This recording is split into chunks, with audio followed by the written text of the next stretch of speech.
Tayo po ngayon ay nasa ikalimang linggo sa panahon ng Kwaresma. Ang tawag po natin sa linggong ito ay Passiontide Sunday. Sabihin nga po natin, Passiontide Sunday. Medyo lakas yun naman. Passiontide Sunday. Very good.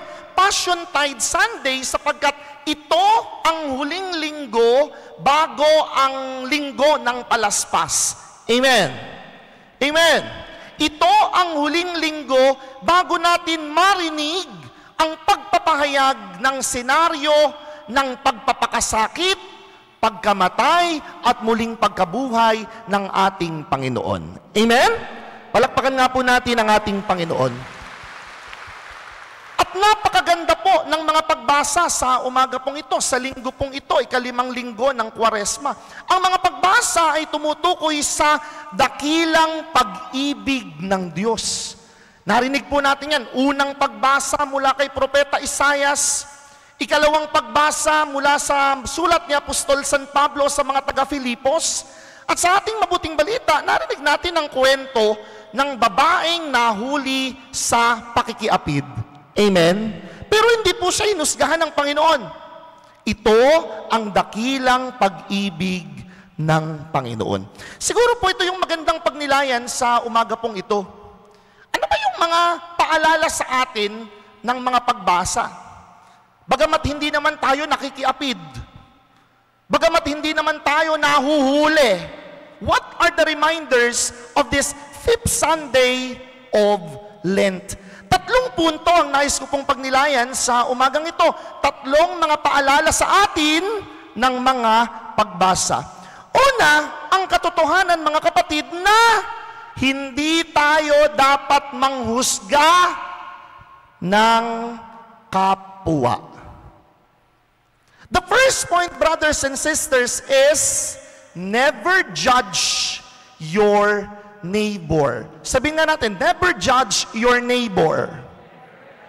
Medyo lakas natin, never judge your neighbor. Very good. Totoo yun. Ano nangyari sa ating mabuting balita? Sa mabuting balita, mayroong babaeng nahuli sa pakikiapid. Pag-usapan muna natin, ano ba yung pakikiapid? Ang pakikiapid ay, ano ba ang pakikiapid? Sige nga, ano ba ang pakikiapid? Ang pakikiapid, yung asawa ng iba, ay basta yung pakikiapid. Baka mamali ako ng paliwanag Pero tandaan po ninyo mga kapatid ko, you cannot accuse someone of having pakikiapid kung hindi mo nahuli sa akto ng paggawa ng milagro. Tandaan ninyo yun. Kaya nga po kapag kinasuhan ka ng adultery, kailangan ginagawa ninyo. Anong sabi ng gospel? Nahuli.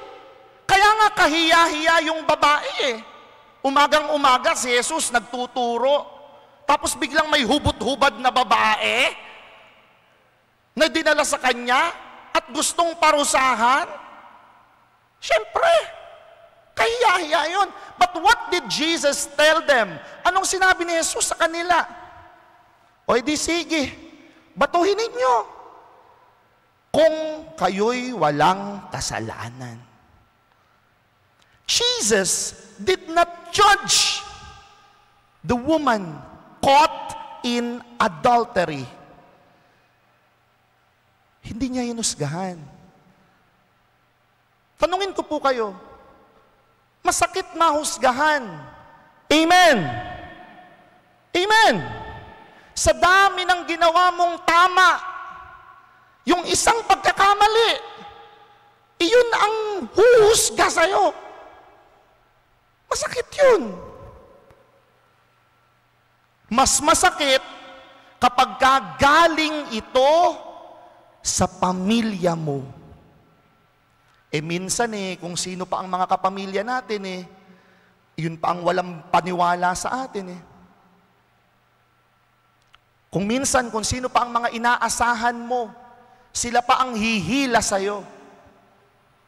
Kung minsan, kung sino pa ang mga kilala mo namang marami ring kasalanan, Sila pa yung mga maiingay at maninira sa'yo. Hey, mga kapatid, the first reminder speaks of not to judge your neighbor. Huwag humusga upang di mahusgahan, sapagkat alam ng Panginoon kung gaano kasakit ang mahusgahan. At ayaw niya yon iparanas sa babaeng nahuling nakikiapid. Amen? Amen? Ganun tayo eh. Mga kapatid, unang paalala, never judge your neighbor. Amen? Palakpakan natin ang ating Panginoon. Ikalawa, hindi lang po never judge your neighbor. The second is faithfully pursue new life. Sabihin natin, new life. Medyo lakas natin, new life. Very good. Bagong buhay. Anong sabi ng ating ikalawang pagbasa? Yung mga nagawa nating kasalanan, iwan na natin yan sa nakaraan. Yung mga nagawa nating pangit, iwan na natin yan sa nakaraan. Tayo ay magpatuloy ngayon ng bago. You remember that? Anong sabi ng ating mabuting balita? Sabi ni Jesus, babae, wala bang nagparusa sa'yo? Wala bang bumato sa'yo? Anong sabi ng babae? Wala po. Sabi ni Jesus, hige, humayo ka, huwag na muling magkasala. Pursue new life. Kapag ka nahuli ka na, magbago ka na. Amen? Totoo yun. Tayo po alam na alam natin yan Minsan hindi nga tayo nagpapahuli. Ikalabing isang utos, huwag kang pahuhuli. Alam na alam ninyo. Ikalabing dalawang utos, huwag kang aamin. Alam na alam. Parang may kodigo ka. Ikalabing tatlong utos, huwag kang mandadamay. Huwag kang mandadamay. Broken marriage vow. Di ba? Mga kapatid, tandaan ninyo yun. Hindi po sinasabi kong huwag kayong magpahuli. Hindi. Ngayon pa lang na hindi pa kayo nahuhuli, magbago na kayo. Pursue your new life. Huwag ninyong hintaying mahuli. Tandaan nyo po ito, mahirap mapahiya. Huwag po ninyong hintayin kayo'y mahuli. Mahirap maiskandalo. Huwag po ninyong hintayin na kayo'y mahuli. Mahirap masira ang pamilya. Apektado ang mga bata. If you truly love your children, if you truly love your husband, your wife, hey, cut it off. Faithfully pursue your new life. Amen? Amen? Palakpakan natin ang ating Panginoon.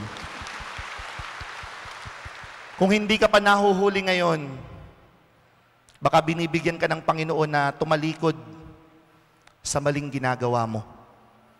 Kung hindi ka pa nagkakasakit ngayon, baka binibigyan ka ng Panginoon ng pagkakataon na talikuran yung iyong bisyo. Kung hindi ka pa naiiskandalo ngayon, baguhin mo na yan. Faithfully pursue your new life. Humayo tayo, huwag na muling magkasala. Amen? Isa pa nga pong palakpak para sa ating Panginoon. Ikatlo, ano po ulit yung una? Never judge your neighbor. Very good. Ikalawa, faithfully pursue your new life. At ikatlo, you are not alone. With you is the Lord. Sabihin natin, with us is the Lord. Medyo lakas natin, with us is the Lord. Sabihin mo sa katabi mo, kasama natin ang Panginoon. Palakpakan natin ang ating Panginoon. Tandaan ninyo yun. Ano pong sabi ng ating mabuting balita? Sino lang daw yung naiwan sa plaza? Ang babae at si Jesus. Sabi po ng teacher ko sa Bible, kung i-describe daw po natin ito, dalawa lang ang naiwan sa plaza. Ang naiwan sa plaza ay ang kahabag-habag, kaawa-awa na babae. Sabi natin kanina, baka hubot-hubad pa yung babaeng ito. Yung kaawa-awang babae at ang mabathalang awa ng Panginoon. Ang kaawa-awa at kalunos-lunos na kalalagayan ng babae at ang maawaing Panginoon. Mga kapatid, ito po yung gusto kong matandaan ninyo ngayong araw na ito. You are not alone. With you is the Lord. Naranasan nyo na po ba yung noong nagkamali kayo, iniwanan kayo ng lahat? Naranasan nyo na po ba yung noong nagkamali kayo, nagpulasan silang lahat? Napakasakit nun eh. Totoo yun. Yung inaasahan mo, nawala. Yung mga kaibigan mo, nawala. Naranasan nyo na ba yung noong mayaman kayo, sandamakmak? May mga umaangkin pa sa inyong pinsan ninyo. May mga umaangkin pa sa inyo na tito kayo o tita kayo. Naranasan nyo na ba yung nawalan kayo ng pera, nawala na rin sila? The thing is this, you are not alone. With you is the Lord. Kahit po wala kang pera, hindi ka iiwan ni Lord. Totoo yun. Kahit po nagkamali ka na, hindi ka iiwan ni Lord. Totoo yun. Kahit po napahiya ka na, hindi ka iiwan ni Lord. Totoo yun. You recall your experiences of being alone. Noong panahong nag-aaral ka para sa board exam, hindi ba? Si Lord lang naman talaga ang nakasama mo. O noong panahon na nanghihingi ka pa lang ng anak, noong panahon na namumroblema ka sa asawa mo, noong panahon na wala kang pera pambayad ng utang, kuryente o tubig, sino ba ang tinatakbuhan mo? Hindi ba? Lumuluhod ka at sinasabi mo, bahala na ang Panginoon. Because with you is the Lord. Amen? Amen? Palakpakan natin ang ating Panginoon. I just want to share a very, very personal story, a story of my life. Noon pong nakaraang 2020, bago po gitna ng pandemya, na-issue po ako na may girlfriend. Totoo yun. Hindi nila alam, bakla naman ako. Hoy, charot lang yun ha, charot lang yun. Oh, kumukuha na kayo ng mga cellphone.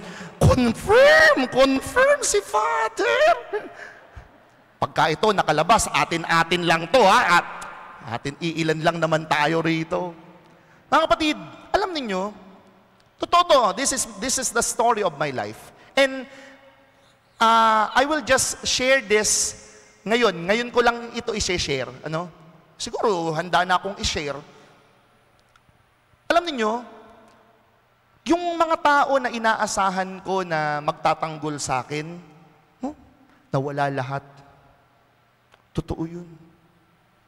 Yung mga pare na kaibigan ko, wala lahat.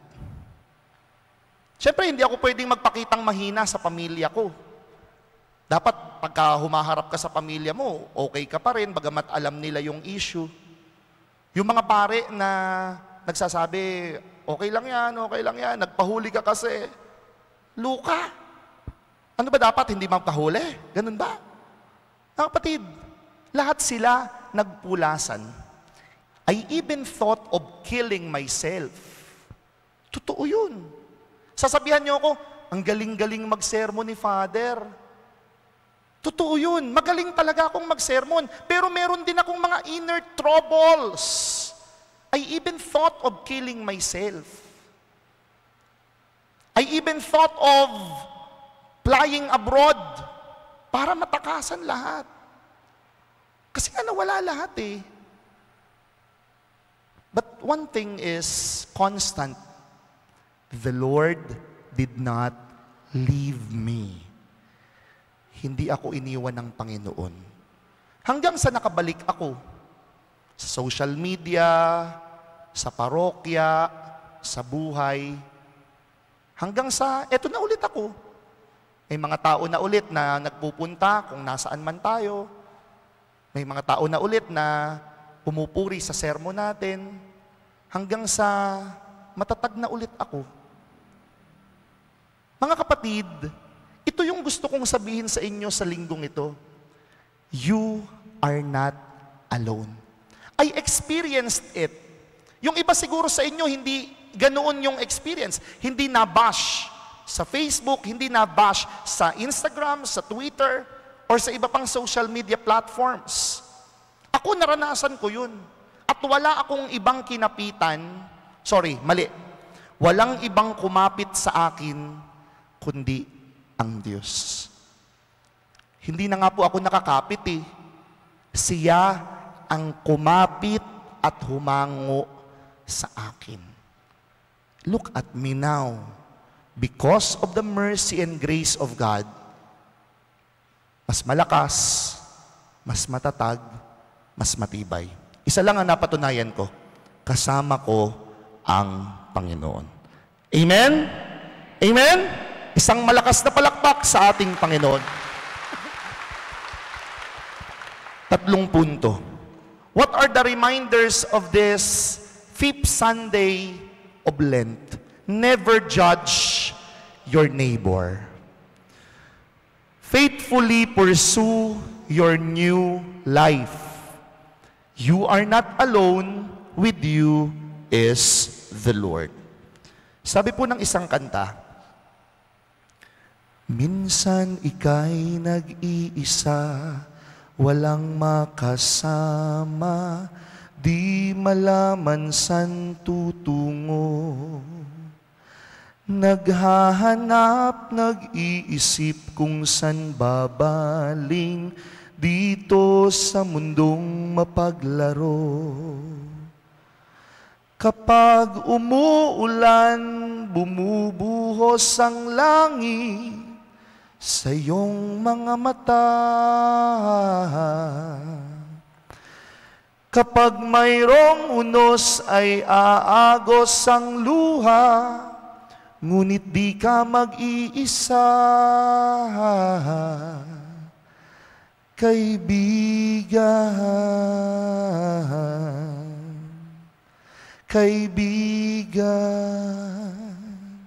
Mga kapatid, iba-iba man po tayo ng experiences ng pagkahuli, ng lumang buhay, ng lumang nakaraan, there is one thing constant. The Lord. Hindi niya tayo pinabayaan. Mayaman ka man, mahirap ka pa lang, nagkasala ka man, mahuhuli ka man, andyan ang Panginoon.